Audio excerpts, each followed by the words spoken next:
All right, we said this would be the case, and here we are making good. CBS's Jericka Duncan watched the debate with a group of voters in Grand Rapids, Michigan. We want to go back to you, Jericka. All right, what are they telling you about what they just heard?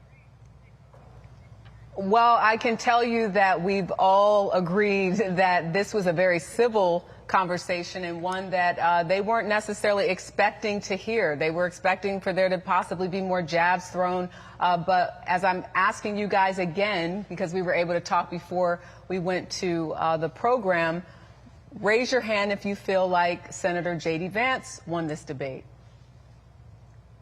And then 2 people feel like Governor Walz won the debate. So you said that you felt like J.D. Vance articulated his arguments the best. Bill, talk to us a little bit about that. Yeah, he was a very smooth talker. Yes, he was. Eric, what about you? I know you said you felt Yeah, like I also agree that J.D. Vance, I think, was a smooth talker. The thing that I appreciated about Governor Walz is that I felt like he did answer more of the questions, like with data points and like with evidence. So I appreciated that perspective.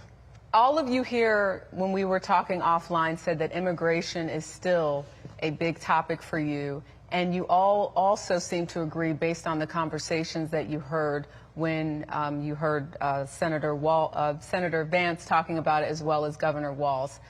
Start with you, Max, about what stood out with the policies that were proposed and why you feel so strongly about it. Yeah, on immigration, I feel that, as the United States of America, there are people that want to come here for a better life, and there's a legal and proper way to do that, and that needs to be followed. You should expect that if you try to enter a country, illegally, to be turned away. It is a mess that we have found ourselves in over the last 4 years with the extremely heightened immigration and families coming here, children being born here, and then what are we going to do? We've got now children United States citizens and parents that are not. It's a very difficult topic.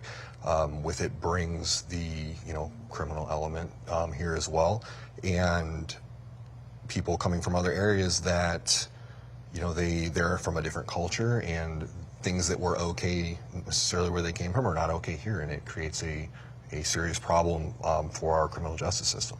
Ellie, I want to turn to you about reproductive rights, because you said that was the top issue for you outside of gun violence because of your 2 young children as well as the economy. But what did you hear when they were talking about the issue of reproductive rights that struck you? And you also say you're now leaning more toward voting for Trump and Vance after this debate.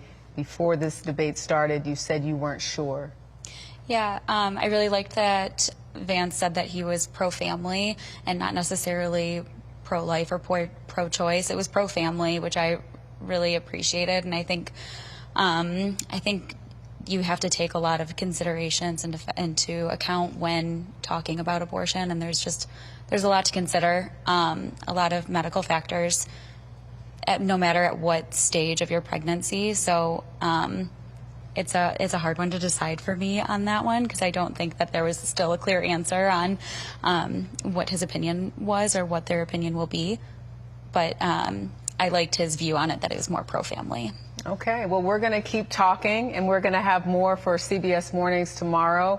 But as you can see and hear, economy, immigration, still big issues for these voters today.